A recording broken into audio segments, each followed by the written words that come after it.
Pero más educado. A ponerlo más en línea. Oye, no es que yo le haya quitado el libro al padre, sino que yo también lo traía. Creo que vale la pena no hacer el intento, como dijo el padre, muy respetuoso por leerlo, sino que yo creo que hay que leerlo. ¿Y dónde se vende? Para los que no saben, digamos, Ramiro es co-cuñado y yo tengo una librería de artículos religiosos y por supuesto que yo lo leo a la vez. Realmente es un documento extraordinario. Este Papa, como habla, que uno lo ha escuchado, escribe.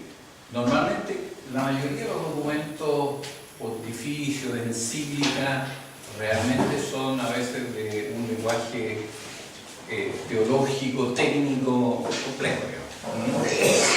En general de mucha profundidad, de mucha riqueza, pero no siempre fácil de entender.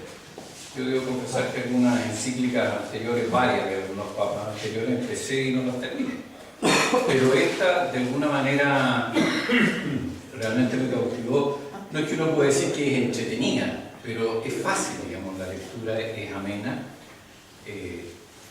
Se nota claramente, digamos, la mano del Papa Francisco.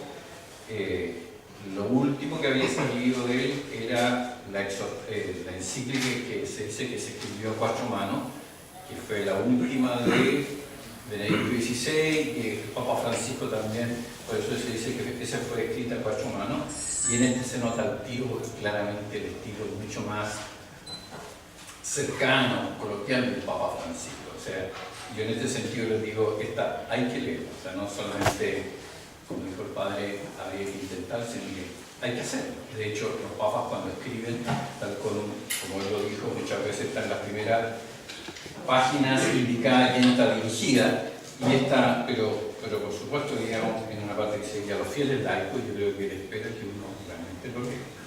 Yo aquí tengo algunos párrafos marcados y quisiera poder comentar.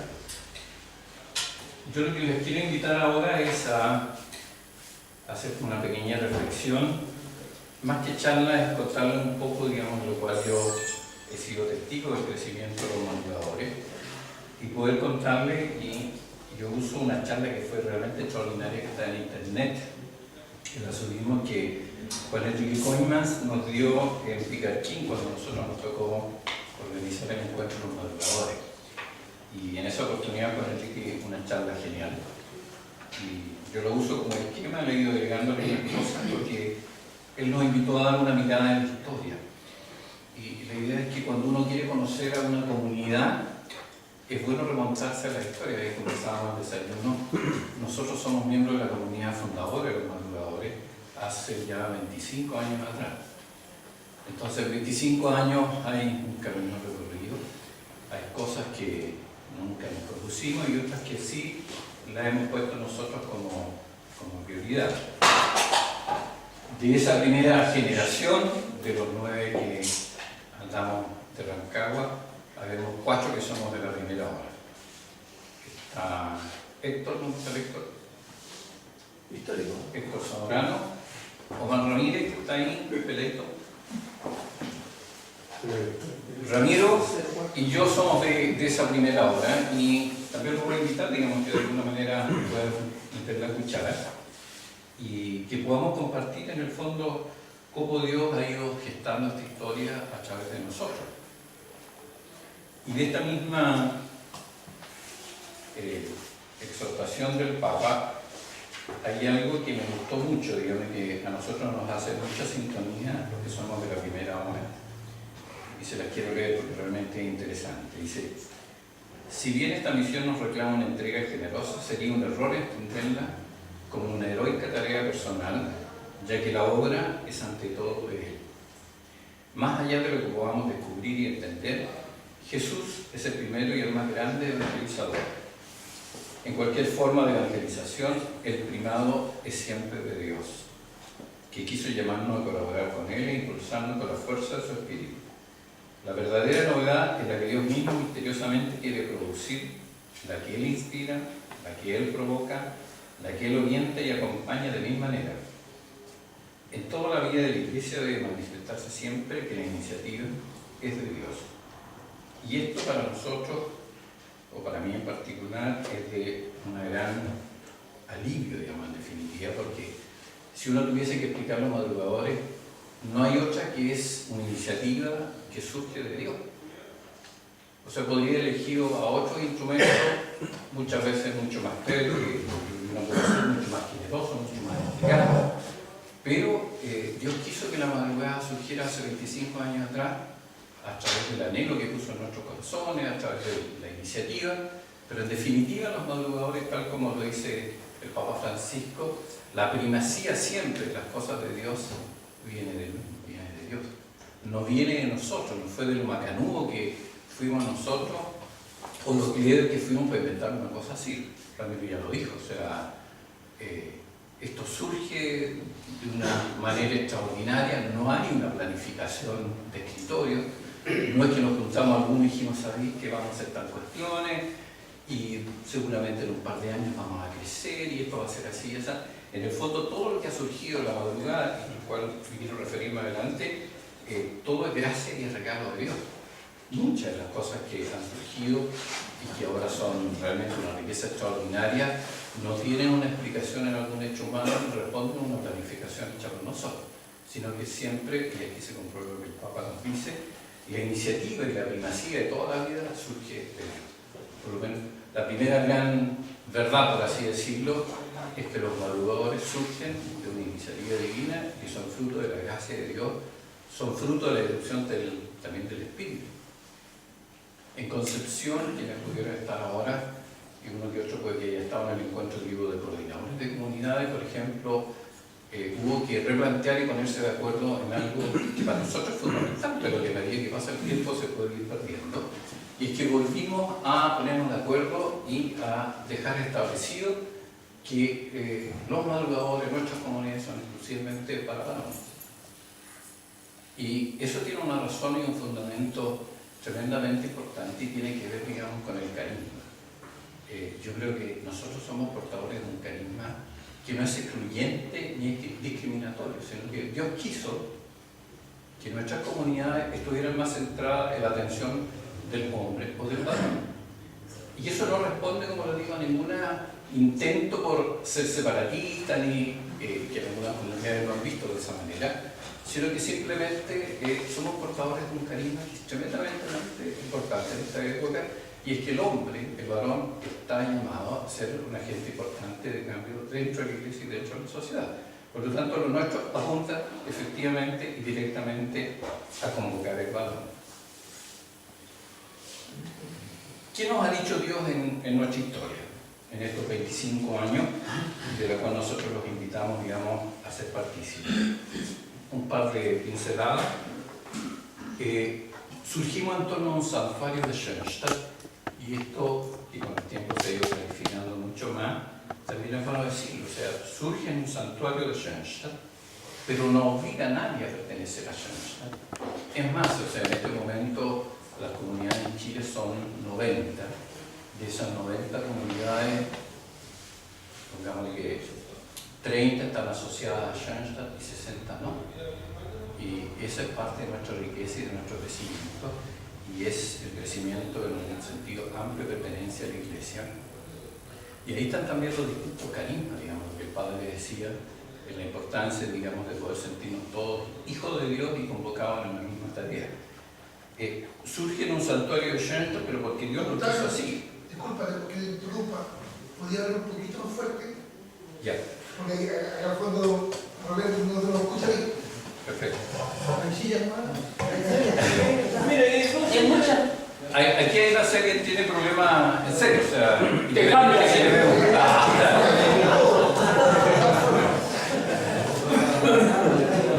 Entonces, ¿qué es lo que nos ha dicho Dios? Lo que estáis comentando es muy importante y lo que uno puede transmitir. Ya. Por eso que... Entonces, ¿qué nos dice Dios en nuestra historia? Como digo, yo uso lo que Juan Enrique, esto también está puesto en internet, pero surge en un santuario de Schoenstatt, y ese es un hecho de la causa ineludible, y Dios quiso que fuera así. Ahora, lo importante es descubrir por qué quiso Dios que surgiera en un santuario de Schoenstatt, pero que tampoco es excluyente y es exclusivo. pero es un hecho histórico del cual uno no puede renegar de la historia y decir, no, no fue así. O sea, la madrugada surge junto con la bendición del santuario Schoenstatt en Rancagua. Mi impresión personal es que junto con eso hay un signo muy valioso, es que los madrugadores de Rancagua de alguna manera asumieron la responsabilidad por ese santuario, en un sentido más amplio. Es una invitación a los madrugadores por nuestra responsabilidad por la iglesia. O sea, yo siento que ahí hay un signo, digamos, en esa presencia, en esos inicios. Pero eso es así, eso le imprime sello y carácter. Después somos una fundación laical. Hay muchas comunidades que a veces se complican un poco en este tema y a veces comentan, mira, la verdad es que nosotros no tenemos un sacerdote que nos acompañe. La verdad es que es extraordinario tener un sacerdote que nos acompañe, pero si alguna vez, porque en esta comunidad faltara el padre, la madrugada tendría que ser así. Bueno, no sé si alguna vez no lo han tenido, digamos, pero hay comunidades que no los tienen y otros que sí los tienen, pero esto surge de una iniciativa laical. Por lo tanto, no depende, entre comillas, si el sacerdote nos acompaña o no nos acompaña. Feliz de que nos acompañe, tal como Ramiro decía, yo creo que nosotros tenemos un esquema de madrugada muy bueno, que nos permite tener esa liberación de la Eucaristía, como lo tienen en muchos lugares, pero nosotros también tenemos integrado ese momento de silencio, que es muy bueno tenerlo, porque a nosotros nos cuesta en general y le tenemos mucho temor y le tenemos miedo al silencio, porque en el silencio Dios habla. Y muchas veces no queríamos escuchar la voz de Dios. Yo recuerdo una vez en Rancagua, hace mucho tiempo, madrugó, alguien invitó a un señor, digamos, a la madrugada, justo tuvimos misa, y el esquema tradicional nuestro después de la comunión, un momento de oración en silencio, oración al Santísimo, en forma draconiana, así normalmente, a veces hay un canto, al comienzo o al final, pero normalmente 15 minutos en silencio. Pero esa vez me da la impresión, no sé si este chiquillo, no, sí tuvimos cura, pero fue más largo el momento de adoración. Yo lo noté incómodo en la madrugada y el otro día me lo encontré en el banco. Y le pregunté, ¿qué te pareció? Le digo yo, la experiencia. Y me dijo, mira, en realidad súper bueno, pero esa cosa que hacen ustedes después de comulgar, esos fueron los momentos más eternos de mi vida. O sea, la verdad es que no sabía qué hacer en ese momento. No volvió nunca más. Y yo creo que se sintió incómodo, se sintió interpelado. Porque cuando hay silencio, de alguna manera, es una cosa que uno va aprendiendo, de alguna manera deja espacio para que otros hablen. Cuando yo callo, tengo la posibilidad de escuchar a otros. Y en el caso de, digamos, de la oración al Santísimo, un momento de oración, yo ese espacio se lo delegaba a Dios y dejo que Dios hable. Y muchas veces esa voz de Dios en mi interior me incomoda. Pero hace bien.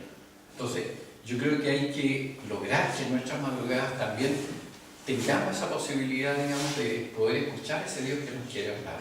Porque normalmente uno llena ciertamente una liturgia, una Eucaristía, la llena de muchas palabras, de cambio, y ciertamente, digamos, de repente cuando hay silencio es porque algo falló. O sea, aquí el coro no se coordinó, qué sé yo, pero se entiende ese momento de silencio como un error en la liturgia. Y es muy necesario, o sea, que haya en ese momento. Bueno, me salí, digamos, de lo laical, pero para explicar, digamos, en el fondo de que nosotros muchas veces a los inicios no teníamos cura y siempre teníamos ahí la adoración al Santísimo era más larga. Era normalmente 40 o 45 minutos, digamos. Pero la importancia, o sea, la madrugada surge de una iniciativa laical y no depende, digamos, de si la presencia del sacerdote está o no está. Yo creo que tenemos roles, digamos, complementarios en ese sentido, la celebración de la Eucaristía, que es lo más importante, de hecho la celebración de nuestra fe, el día que esté presente. ¿De qué anhelo surge, digamos, esta fundación en el caso de nuestra historia de la madrugada? Surge del deseo de tener un encuentro más personal con Dios y la Madre, pero también surge del anhelo que tiene todo hombre de tener espacio, digamos, de su relación con Dios. Lo que uno escucha muchas veces por nuestra cultura más machista, muchas veces marcada por esa realidad, es que el hombre no necesita de Dios, porque Él lo puede todo, digamos, y en realidad la experiencia indica que todos necesitamos en algún momento, digamos, de ese encuentro personal con Dios. lamentablemente a muchos les sucede, digamos, que se acercan a Dios cuando lo necesitan en momentos difíciles, y muchas veces este acercamiento a Dios está más marcado por el dolor, pero normalmente no está marcado por los momentos de alegría. O sea, cuando yo estoy bien no me acuerdo de Dios, y cuando estoy mal sí necesito de Dios. Y en eso viene muchas veces también mi relación con la propia iglesia. Tiene una impronta mariana desde el inicio la madrugada, porque surge en un santuario de Schoenstatt, y eso nos habla también de la imagen de Pentecostés, que creo que nos ayuda mucho también a entender la madrugada en ese contexto. Yo creo que nosotros, cuando nos reunimos en torno a la Santísima Virgen, y creo que casi todas nuestras comunidades que están representadas aquí, Nuestra Señora del Rosario, Nuestra Señora de la Merced, en el santuario de Schoenstatt tenemos a la Santísima Virgen muy al centro. Y la Mater estuvo, la Santísima Virgen estuvo a los inicios de la Iglesia en Pentecostés, la irrupción del Espíritu Santo, es ella la que convoca a los apóstoles y de alguna manera también a nosotros nos convierte en apóstoles. Y ni hablarse todo lo que hablábamos en la parte final con el Padre, del sentido que tiene nuestra tarea como apóstoles y como evangelizadores del tiempo y de la cultura. Los comienzos, nuestros comienzos fueron muy sencillos, muy simples. Nosotros estuvimos 10 años madrugando, por así decirlo, en silencio, con la perspectiva que nos da el tiempo. Entendemos ese tiempo como realmente un tiempo de preparación. Dios premió nuestra fidelidad en lo pequeño. Como lo decía, nunca estuvo en nuestro anhelo y de poder crecer en la forma que lo hemos hecho hasta ahora. No responde a ninguna planificación humana en ese sentido. Pero sí, cuando vimos que esto tenía un potencial de crecimiento que surge de condiciones humanas muy sencillas. Un compadre, uno de los nuestros que se va a San Fernando y que nos pide que lo acompañemos para que él tenga una comunidad de madrugadores también, y durante 3 meses madrugábamos un sábado en Rancagua, al siguiente San Fernando, así estuvimos hasta que él pudo tener su comunidad. Y después un cuñado nuestro que se va a Santiago, Bellavista también, y que quiere también tener su propia comunidad. Y sí, empieza a crecer, digamos, la madrugada. Y ahí sí nos pusimos clever y dijimos, a esto hay que ponerle un poquito más de entusiasmo, un poco más de creatividad, ponerle algunas lucas en los viajes que hemos hecho a través de Chile y que realmente han sido, para quienes hemos tenido la oportunidad, momentos de mucho gozo, de mucha alegría, de mucha anécdota. Hemos hecho locuras realmente de viaje desde los inicios y que cada cierto tiempo volvemos a retomarlo, como es viajar un viernes en la noche, quizás que ha sido lo más emblemático, que viajamos a Puerto Montt por tierra, madrugamos ahí, después tomamos desayuno, nos fuimos a duchar a la casa de uno de los madrugadores y de Barrancagüino, Ricardo Carrasco, con quien tenemos una estrecha relación. De ahí tomamos el avión a Balmaceda, de Balmaceda por tierra una hora y tanto a Coyhaique. Ahí llegamos y tuvimos un encuentro en la noche, digamos así, con la familia de gente del lugar. Misa algunos, acostarse al otro día madrugada. El cura se entusiasmó con el canto y nos invitó a que le acompañáramos en la misa de 12 cantando, así que en menos de 12 horas tuvimos 3 misas. Después de eso, almuerzo, ver un poquito de Coyhaique, tomar el avión de regreso a Balmaceda a Puerto Montt, agarrar el auto y el lunes en la mañana estar trabajando cada uno de nosotros con su propia pega. Y eso está llena realmente nuestro inicio ese fin de semana. Claro, porque en realidad ahí nos dimos cuenta, o sea que esto había que tratar de difundirlo y ahí sí descubrimos y sentimos también en ese sentido un camino que Dios nos invitaba a recorrer. Por lo tanto, nuestros comienzos son muy modestos, pero después empezamos realmente, y como decía en este momento, 90 comunidades en Chile, repartidas desde Arica hasta Punta Arenas y otros 70 en el extranjero, en 16 países.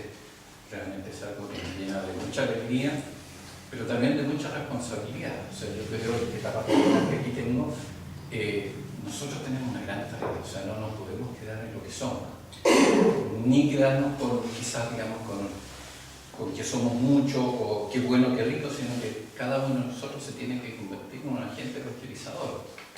Y eso no porque el obispo no lo haya pedido, que me parece importante, digamos, en obediencia filial al encargo que Él nos hace, sino que también por la responsabilidad y por la alegría que cada uno tiene de ser madrugador, de acercar esta experiencia mucho más. O sea, tenemos que perder, entre comillas, el respeto a invitar, a no invadir el espacio del otro, que muchas veces, precisamente por eso, es que no nos atrevemos a invitar.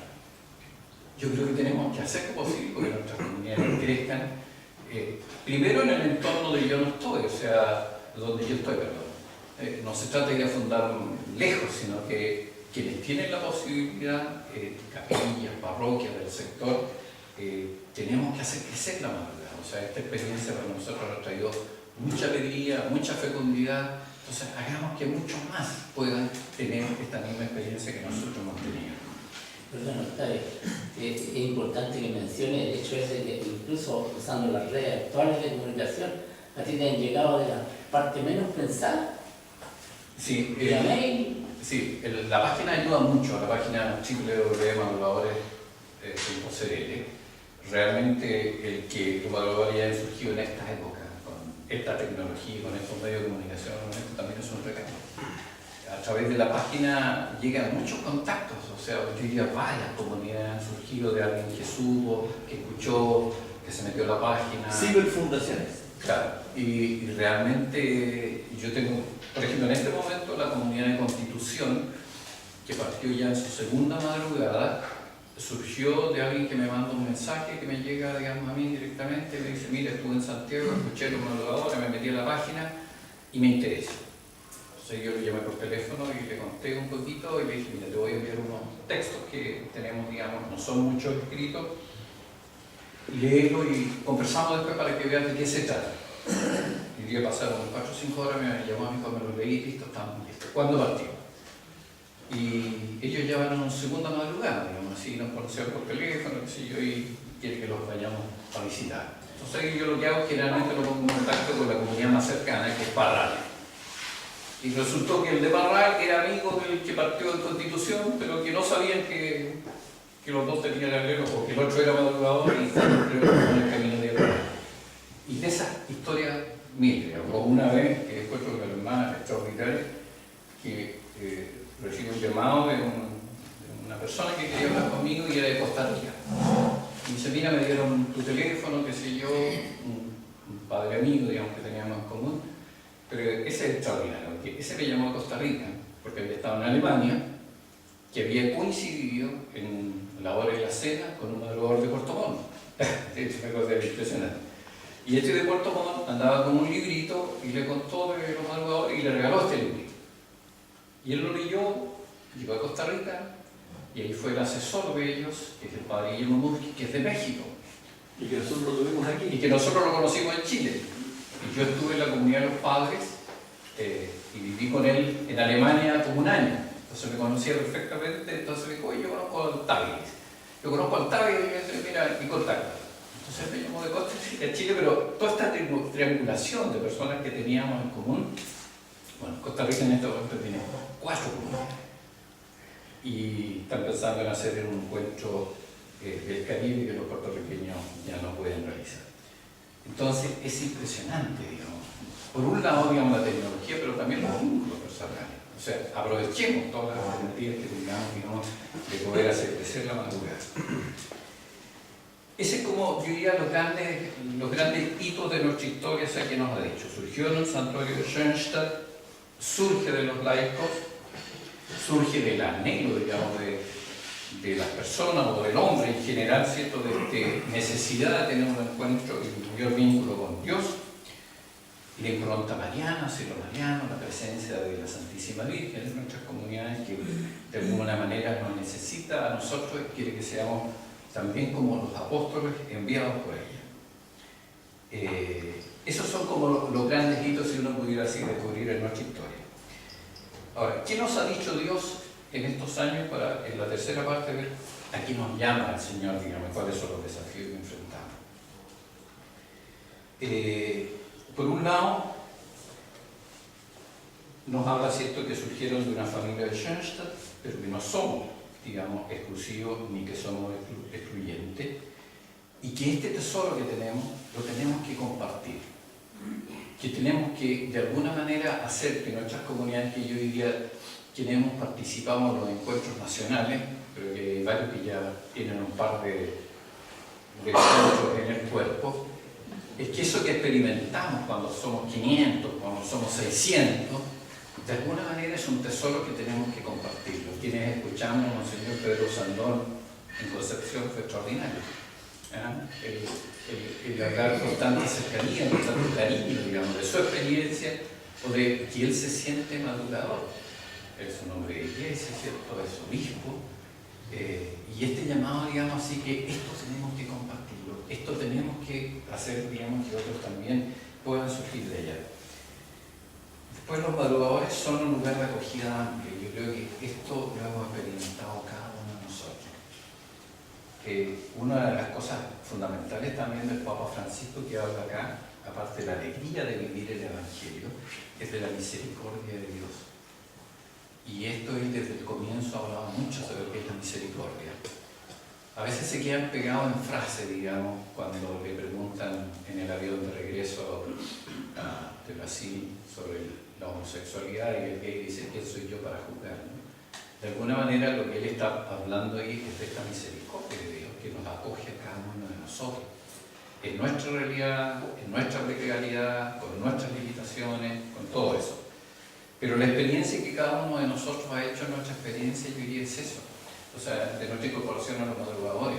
Muchas veces uno le pregunta, ¿y por qué permanece? ¿Por qué te llamó la atención? Y es que me sentí bien, me sentí acogido. Y en nuestras comunidades participa la condición de ser varón, hombre, y nada más. O sea, yo diría que cada uno de nosotros encuentra un espacio importante, se siente querido, se siente valorado, y son realmente, y tenemos que seguir en eso. A mí me da mucho gusto porque muchos de los textos que habla Francisco en el último tiempo son precisamente esto, que la iglesia tiene que ser acogedora, que la iglesia tiene que abrirse, que la iglesia tiene que salir al encuentro. Y esta experiencia vital y concreta nosotros la hemos hecho desde el comienzo.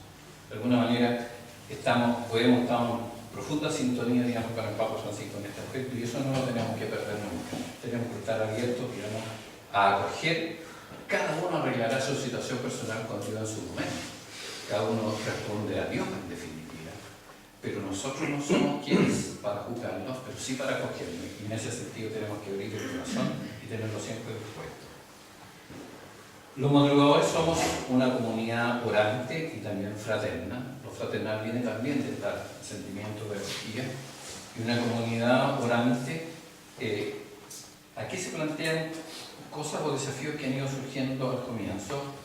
Yo diría en un comienzo no estuvo tan presente la acción más concreta de los madrugadores, pero yo diría que cada comunidad tiene su cariño. ¿Por qué madrugábamos nosotros al comienzo, al principio? Porque cada uno de nosotros ya tenía una actividad apostólica concreta y necesitaba un espacio personal. Por eso al comienzo no era de hacer cosas, me atrevería a decir, también ahora sin tratar de contradecir a nadie, tampoco se trata que andemos buscando qué hacer, porque yo siento que lo que uno ya tiene que hacer en su propia realidad, en su mundo laboral, en su mundo familiar, y lo más próximo que tiene ya es santo. No sé si alguien puede decir, la verdad es que ya estoy listo con mi testimonio, con mi vida familiar, en mi trabajo soy un apóstol. No sé si alguien podrá decir entonces, necesito ver qué más cosas hago. La primera, y en realidad, por lo primero que nos van a pedir cuenta a nosotros es por nuestro prójimo. Nuestro prójimo es nuestro próximo. Nuestro próximo es mi familia, mi entorno familiar. Esa es mi primera responsabilidad. Obviamente que también en mi ámbito laboral, en donde pasamos parte importante de nuestra vida, pero también tenemos un llamado más allá, pero eso tiene que ver con el cariño, con lo que Dios nos regala como talento también a cada uno de nosotros, por lo que vamos a responder, que algunos tienen la capacidad de poder proyectarse más allá. Pero no me puedo restar, digamos, de un apostolado presencial y que pasa por mi orden de ser. Yo soy papá, esposo, hermano, en fin, tengo una red de vínculos en los cuales necesito el llamado primero a ser un apóstol. Bueno, la contratación, lo que yo le decía, los madrugadores son una obra de Dios, es algo que nosotros hemos experimentado y lo que hemos visto también es cómo Dios conduce la historia.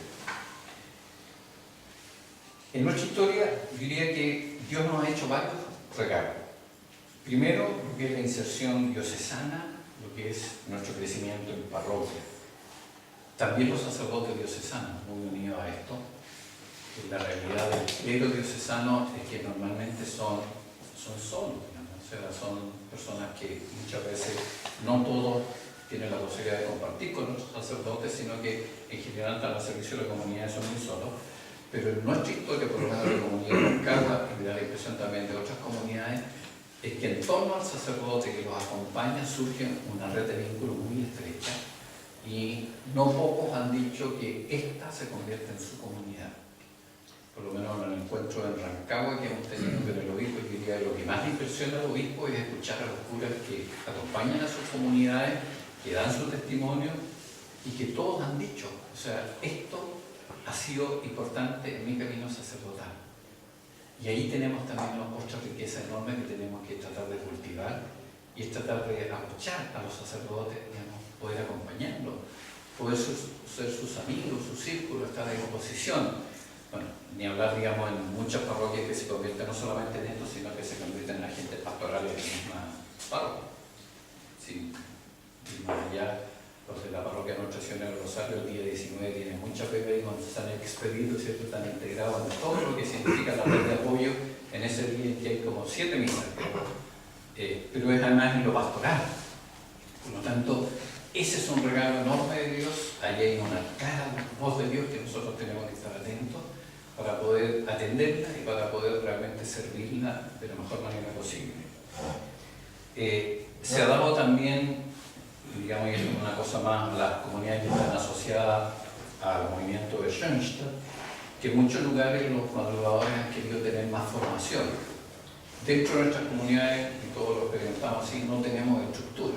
O sea, nosotros tenemos un coordinador, un jefe, un abad, un presidente, le dicen de mil maneras posibles, pero esa es nuestra estructura básica. En algunas comunidades sí tienen la posibilidad muchas veces de ver un tema, en otras no, pero en muchas comunidades se ha hablado de algunos madrugadores que han querido más formación, más permanente, en grupos de vida, y han formado o han vuelto a consolidar lo que en Schoenstatt son los grupos de hombres, que es la rama de hombres. Lo que está abierto también en muchos lugares donde no exista, de poder, digamos, ofrecer esa posibilidad que quienes quieran profundizar en la espiritualidad de Schoenstatt, en este caso, puedan formar o constituir la rama de hombres. Una última mirada hacia adelante y después me invito a que podamos compartir, digamos, algunas inquietudes, que podamos también dar testimonio de cosas que realizamos en nuestras comunidades y que tienen mucho que ver con lo que el Padre nos invitaba. No sé si ustedes han escuchado de lo que es la misión continental. Esto es del ámbito de la Iglesia diocesana, donde uno está inserto, digamos, o de la misión territorial. Parece que poco. Ustedes escucharon de que se realizó en el año 2007, saben que se realizó el encuentro de Aparecida, ¿cierto? El Selam. El Selam, que es el encuentro del Caribe y todas las comunidades de América Latina. A propósito del documento que se sacó de ahí, el documento de Aparecida, que es un libro también extraordinario, en la mano del cardenal entonces del Roblio, y tiene mucha sintonía con este libro. O sea, absolutamente, los dos son de una lectura realmente amena, fácil, desafiante también en los desafíos que nos presenta, pero muy clarificadora respecto de lo que es el rol del laico, de nuestro aporte a la Iglesia, realmente extraordinario. Bueno, cuando se realizó Aparecida, que fue un encuentro de la Iglesia de América Latina y el Caribe, al término se estableció que la Iglesia, en general, en América Latina y el Caribe, empezaba la misión continental, estamos hablando en 2007. Y quizás lo que más uno recuerda de cosas que se han realizado, a lo mejor no tiene el contexto de lo que esto significa. Ustedes, me imagino, o a alguno le tocó a lo mejor escribir el Evangelio de Chile. ¿O supieron de que se hizo una actividad en un momento determinado que el Nuevo Testamento fue escrito por muchas personas distintas, a manuscrito, ¿cierto? Que después se hizo un libro? O la peregrinación de la Virgen del Carmen misionera, que también, digamos, pasó por todo Chile. Bueno, la Iglesia a partir del 2007 ha tenido distintas acentuaciones, lo que llama la visión continental, que es el estado de misión que entró a la Iglesia. Este año, después de Semana Santa, dentro de esa planificación, la Iglesia entra en estado de misión y se llama la misión territorial, en donde nos invita a que cada uno de nosotros se haga un agente evangelizador puerta a puerta. Y esto se va a realizar, digamos, es algo que está toda comprometida la Iglesia. Entonces, tiene mucho que ver con la invitación que nos hacía el Pablo. En este anhelo, porque crezcamos, en este anhelo de salir, de sentirse cada uno un discípulo, un misionero de Cristo, la Iglesia en concreto va a necesitar personas que estén dispuestas a misionar. Y yo creo que ahí viene como anillo al dedo la posibilidad que nosotros tenemos de poder crecer, de poder llegar a más personas. Lo hacemos, digamos, como Iglesia, pero también publicitando lo que a nosotros nos interesa también en lo particular, ¿cierto? Es que haya más comunidades más locales. Por lo tanto, está el marco general de la Iglesia, que nos invita a eso, y también está, digamos, también nuestro anhelo de poder servir. Y en ese sentido, digamos, la invitación es que realmente cada uno de nosotros sea un testigo y que sea apóstol en donde está. Y a través de la visión territorial, una acción concreta que en algún momento también podamos hacerlo. Y lo otro importante también, entonces, hacer apóstoles misioneros. El segundo aspecto importante a través de nuestra comunidad, y que nos invita el Papa Francisco también a todo esto escrito, es el rol del laico. O sea, cada vez más a los laicos se nos está pidiendo que demos un paso más allá, y también se están abriendo espacios de participación, porque no siempre ha sido fácil, por lo menos hasta ahora, integrarse muchas veces en la realidad pastoral, la parroquial, no ha sido fácil. La Iglesia en la diócesis de Rancagua hizo un sínodo durante 2 años, y una de las cosas que más criticó era que normalmente los curas, los sacerdotes eran patrones de fondo, y ellos mandan y los laicos son rograneados, o sea que están ahí solamente para acompañar algunas cosas, pero no tienen un rol más activo. Y la idea es que eso de alguna manera pueda cambiar, pero para cambiar eso se necesitan laicos que quieran comprometerse, que quieran actuar y que quieran servir. ¿Y quiénes son los que tienen, y esto la Iglesia lo ha dicho siempre, digamos, ya a partir de los segundos, donde se experimenta un cambio realmente importante, quiénes son los agentes de cambio del mundo en la sociedad? Son los laicos. ¿Quiénes estamos metidos en la estructura, digamos, de cambio? Somos los laicos. Por lo tanto, ahí también nosotros tenemos un llamado importante a los que tengan la vocación de poder servir de una manera extraordinaria, a que puedan hacerlo. Ahora, eso nos lleva a un desafío mayor a nosotros, y es que podamos ser personas transparentes y seamos coherentes. En ese sentido, ahí viene la interpretación más personal, que tiene que ver mucho con la temática que se habló en Concepción, y que es el llamado a la santidad, ¿cierto? La santidad, un término que muchas veces a algunos los asusta, pero estamos todos llamados a ser santos. Pero santos en el sentido y en el contexto de lo que nos explicaban ahí, ¿cierto? Y como uno lo entiende. Y el fundador de Shonel, el padre José Quinde, tenía una frase muy extraordinaria, que santo es aquel que hace de forma extraordinaria lo ordinario. O sea, todo lo que tengo que hacer a diario, de ordinario, ninguna cosa extraordinaria, es un milagro que están asociados a la santidad, es hacerlo bien. Y en la medida en que yo me esfuerzo por hacer lo mejor posible aquello que ordinario hago, no caer en la rutina, que también cierto se habla, para que no se me la yegua, es camino de santidad. Y todos, sin exclusión, estamos llamados realmente a ser santos, a ser personas que le dan un espacio importante a Dios en su propia vida, y que están llamados a ser un agente evangelizador, de ser coherente. Y ahí nos empezamos a enredar, porque cuando tenemos que tratar de ser consecuentes con nuestra fe en medio del mundo, en nuestro trabajo, en la vida diaria, en nuestra familia, ahí es cuando, volviendo a usar el mismo ejemplo, ¿cierto?, que se ha dicho acá, se mancha. Y ahí es donde muchas veces empezamos a complicar, y nos decaemos, y entramos en pesimismo, pero el llamado, y lo más importante, la gracia santificante está, o sea, el llamado a la santidad, pero también Dios nos gana esa gracia de que realmente nosotros podamos aspirar y que podamos vivir en un grado de santidad o de entrega al máximo. Eso quería yo compartir con ustedes, digamos, cuál es nuestra historia, qué nos ha dicho Dios en estos años, pero también lo más importante, los desafíos de lo que nos llama. Y yo creo que tenemos que realmente hacer un esfuerzo por llegar a más personas, por tener más comunidades.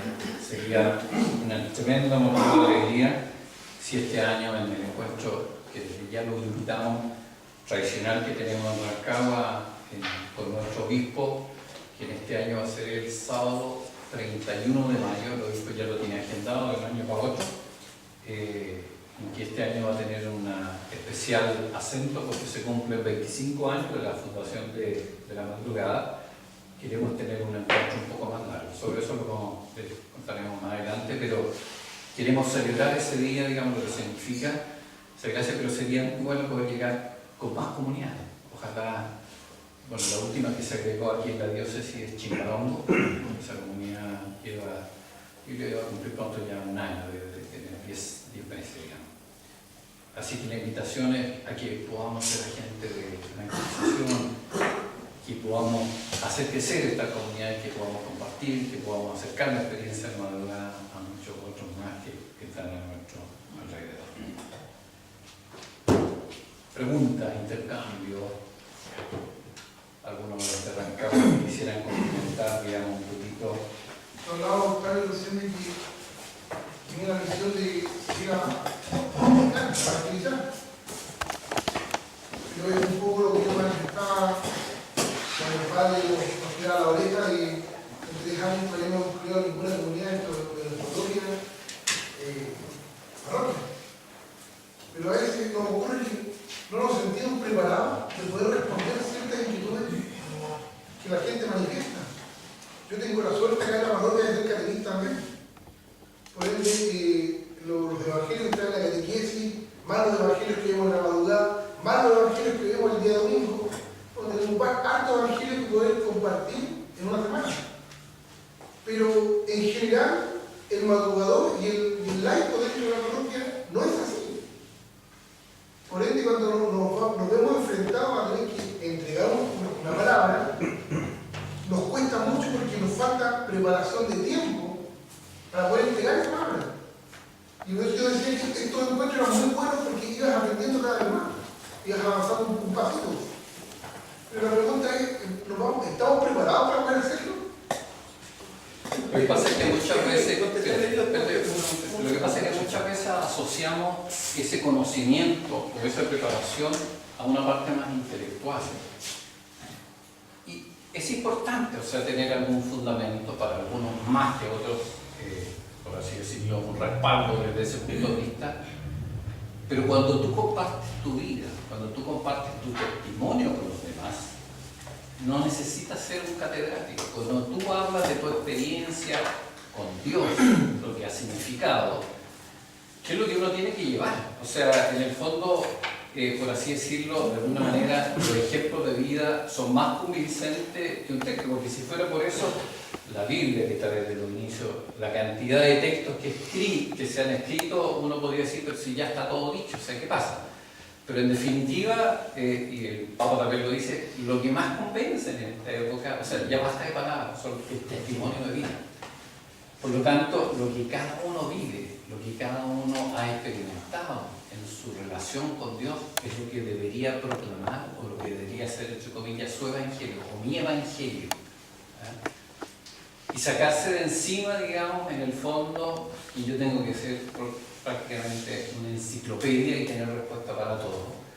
Y tener la capacidad humildemente en un momento determinado de decir, oye, eso no lo sé. Y por último me comprometo a averiguarlo y te respondo después, desde el punto de vista si alguien siente que puede ser, digamos, entre comillas, pillado. Pero lo que más convence, insisto, lo que más en definitiva marca es el testimonio de vida en mi experiencia concreta, más que lo tanto que yo puedo saber. Yo te quería hacer una pregunta. ¿Tú eres abuelo? ¿Todavía? ¿Eres abuelo? No. Todavía no. Ya te lo verás. No hay nada más humildificante que ser abuelo, porque uno se da cuenta de toda la sabiduría que debió haber usado en su paternidad y no lo usó. porque no la sabía, porque no la tenía. Pero Dios te da los hijos antes de ser abuelo. Te los da cuando estáis joven y tenéis ganas y voy a jugar con el cabro chico, aunque seáis mucho más tonto, mucho más imprudente y mucho más fruto. Pero en ese momento Dios te dio los hijos. Después los abuelos sirven para eso, para que uno sepa, chulo, lo podría haber hecho 1000 veces mejor. Y algunas cosas se las puedes transmitir al hijo para que él lo haga mejor. Lo que dice Octavio refleja maravillosamente bien lo que ha sido esta experiencia de madrugada, tantos años que llevamos haciéndolo. El padre Genterich, que es el fundador de Schoenstatt, habla mucho de los vínculos, que uno se define por sus vínculos. Y el vínculo, evidentemente más importante, es con Dios, y ahí está todo lo que nosotros tratamos de resguardar con esos minutos de silencio quincenales en los que nos encontramos directamente con el camino, la verdad y la vida, y esa cuestión es peligrosa, porque el camino, la verdad y la vida te va a decir cuestiones que puede que a ti no te gusten, pero mal que mal son las instrucciones del fabricante.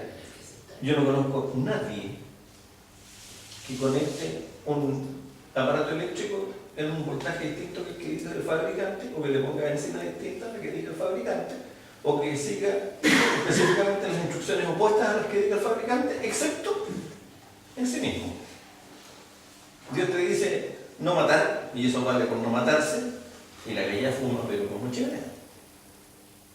Y así, miles de otros ejemplos. Nos dedicamos a no hacerle caso al fabricante en nuestras propias vidas. Bueno, esa primera vinculación con Dios. La segunda vinculación, en que uno encuentra en la madrugada con muchas otras cosas, con el lugar de gracia, con tu familia, con tu cónyuge, con tus hijos. Y se nos olvida una cosa importante, la vinculación que uno tiene con uno mismo. Porque Dios, junto con darte el ser, te dio un ideal de ser.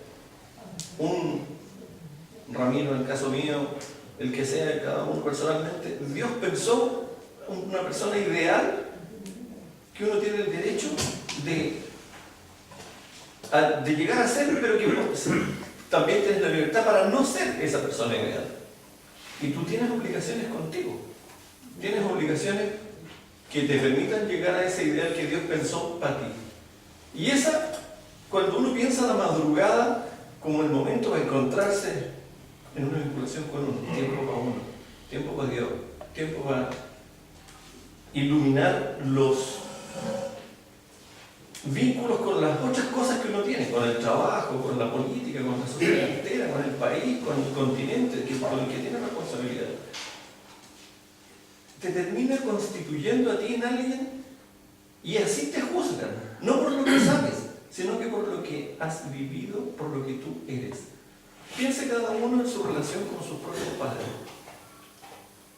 Las cosas que uno le cuestionaba al papá, o a la mamá, o al abuelo, o a la autoridad que sea, no es que el viejo no supiera esto, o no supiera esto otro.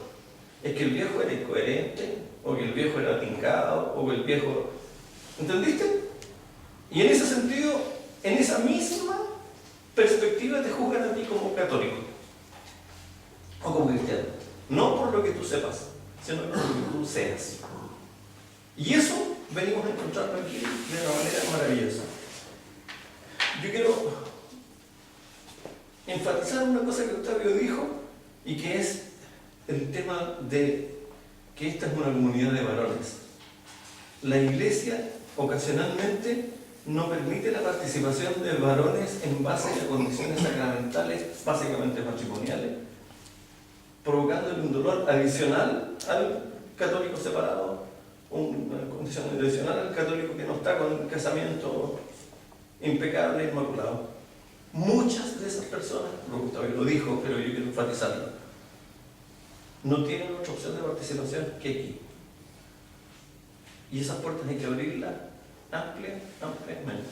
Con el sacerdote pasamos lo mismo.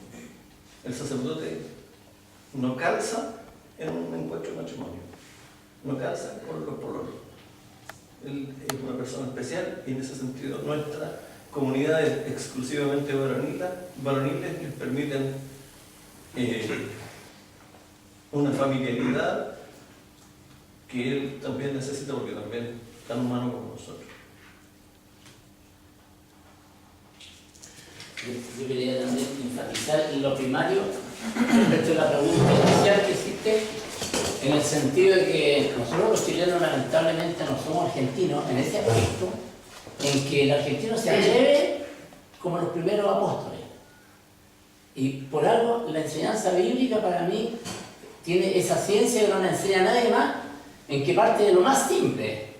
Jesús no fue y le dijo a los primeros ayudantes, tráigame los currículum de grandes para ver a quiénes escojo. Sino que él fue tomando a las personas, invitando, que esa es la otra connotación de nuestro credo. Dios invita, no obliga. Invitando a los menos preparados, no digamos ignorantes. Ignorante es el que no quiere aprender nomás. El otro desconoce.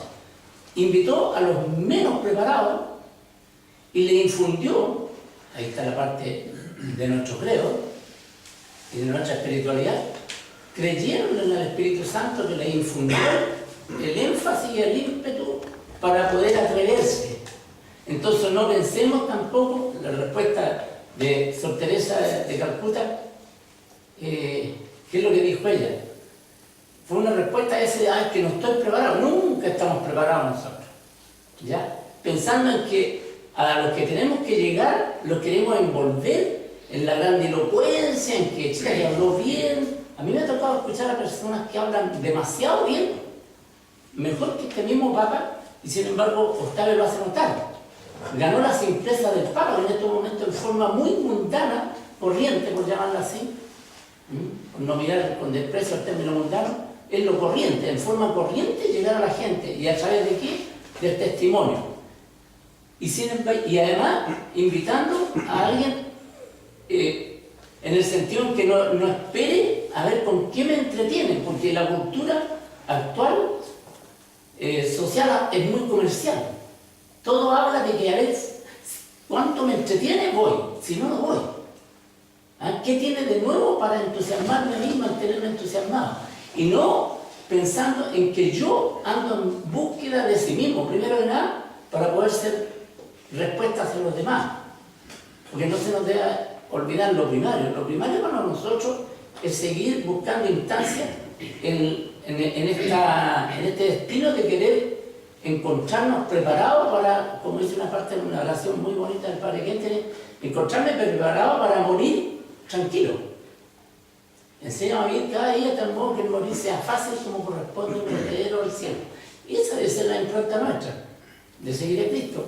Y toda esta instancia de invitar a un amigo y decirle, mira, ven primero conmigo, compartamos un momento de oración distinto, especial, en la cual, si tenemos inquietudes, vamos a decir, oye, por favor, fíjate que lo que hacen ustedes, tener cada, no sé si toda la madrugada o cada cierto tiempo, tener un momento o una invitación de parte del padre o de alguno de los laicos que participa y decir, oye, quisiéramos reflexionar sobre esto. En esa búsqueda. Y en eso nosotros vamos encantando este momento de oración, que para mí, la alegría para mí llegó en el momento en que encontré por qué tenía que ser para mí una necesidad no faltar nunca a la madrugada y que tampoco hubiera vacaciones como muchos se dan hasta en lo espiritual, como un curso social que desaparece en diciembre antes de Pascua y nos encontramos en marzo. Aquí no, para nosotros continua, y los que pueden, y los que no, no sé, en alguna parte, si está veraneando, verán de qué es lo que hace para cumplir con ese anhelo que se convierte en un anhelo personal. Y no nos preocupemos de la preparación. Llega. Voy a hablar sobre Monte Carmelo, que es la comunidad que nosotros fundamos en Rancagua. Y eso fue... ¿La segunda comunidad? Claro, la segunda comunidad, pero después de la primera pasaron por lo menos unos 18 años sin fundar una comunidad dentro de Rancagua. Y Memphis, que era el de nuestra comunidad, el que más le damos como bombo, lo molestábamos muy parejo. Un día llegó diciendo, miren, recen porque en mi parroquia donde yo voy, quiero que exista madrugador. El año pasado no me pescó el cura, este curita nuevo como que me está escuchando. Entonces dijo, bueno, pasó el tiempo y dice, está todo listo porque el padre me dijo, yo no soy madrugador, pero le paso la llave y en esta misa invitamos. Entonces el padre le dio la palabra, invitaron a una misa a la gente y el padre dijo, ya, van a madrugar el próximo sábado. Y Menfi dijo, pucha, qué rico, pero yo me voy de viaje, me voy por 2 o 3 meses. Entonces llegó con nosotros, nos contó esta historia y dijo, bueno, yo necesito que unos 3 de ustedes vayan porque yo me voy a ir y soy que va a fundar esta comunidad. Entonces el día que empezó llovía a chuzo, nosotros dijimos, llegará gente, de nuestro grupo llegamos 7, de ellos llegaron como 6. Y el padre que no quería madrugar se asomó, lo saludamos, yo trabajaba con él y terminó haciendo la misa y terminó siendo parte de la madrugada. Tanto así que en los siguientes encuentros decía al padre, ¿cuántos son los de el santuario? Y éramos como 5. Ellos eran 7, entonces ganaron. Entonces tenía un espíritu así de que me gustó esto. ¿Y por qué me gustó? Porque había una comunidad que acompañaba. A pesar de que el fundador ya no estaba y después de meses volvió. Pero la gracia fue en que nosotros hicimos que la madrugada de ellos fuera cambiada a la nuestra y así 3 o 4 los fuimos acompañando y de alguna manera eso sirvió para que los otros se enraizaran con la madrugada. Ahora no sé por qué no vinieron, pero ellos están súper en comunidad con nosotros y también se sienten parte de nuestro grupo. Entonces lo que bastaba era que alguien quisiera y alguien que acompañara. Oye, en ese sentido, lo que tocó es súper importante, algo que el Papa Juan Pablo II hablaba y que llevó a la categoría de espiritualidad de la comunidad. Si hay algo que distingue nuestras comunidades de madrugadores, de alguna manera, así como sello, aparte de ser de varones, ¿cierto? Todas estas características que hemos visto, es lo comunitario. Yo creo que hay que cultivar el espíritu de visitarse entre comunidades. Eso enriquece mucho. O sea, esto que hacemos ahora, no es necesario esperar un aniversario o una iniciativa, en este caso es más chico, que nos invita, sino que cultivar eso, de visitar comunidades. Uno estrecha lazos con uno más que con otro, digamos, y vale la pena. Nosotros tenemos un par de experiencias de comunidades que no se han relacionado con el entorno, que se bastaban a sí mismos, se apagaron muy a volumen. Entonces, eso mismo está en proceso de refundación, digamos, pero lo comunitario no es un accesorio, no es que, bueno, ya vamos, qué sé yo, sino que es tremendamente importante la responsabilidad por el otro, por encenderse mutuamente, por comunicarse, por compartir esto que nosotros hacemos. Hay comunidades que tienen vida propia y para regalar, y otras no. Entonces, en este sentido, tal como pasa también en una familia, qué sé yo, de los hermanos, todos tienen algo que aportarse. Entonces, cultivemos y aprovechemos las instancias que tengamos, digamos, de Marchivo, ¿cierto? Tiene paredones, estamos en proceso de fundación en Pichilemu, ojalá que pueda surgir pronto, Huacaro está con Rosal, y así, Rancagua. Eso hay que cultivarlo conscientemente durante el año y ojalá que seamos súper concretos, digamos, este año en la fundación y no que lleguemos al próximo año y todavía estemos en el ámbito de los anhelos, sí, de querer fundar algo, sino que hagamos. Pedro, te pidió la palabra. ¿Pidió palabra? No, sí. Rosa, mira, el año pasado, el día sábado, yo estuve en San Antonio. Llamé por teléfono al grupo de los madrugadores. Yo le dije, mira, yo soy de Rosario y quisiera participar con ustedes. Hoy día, no, mañana no lo vamos a hacer, me dijo, porque esta noche vamos a hacer el Vía Cruz de invitado. Vía Cruz y más hermoso no había visto yo. ¿Sabes? Empezó a las 7 de la tarde y terminó a las 10:30 de la noche. Todas las calles las tenían iluminadas la gente con un vasito y con media vela, estación por estación. Se hizo el Vía Crucis, a tal suerte que ellos me dijeron, mira, si algún día nosotros tenemos una madrugada en alta mar, ten por seguro que vamos a invitar se ha podido hacer porque la gobernación marítima no permite salir más allá de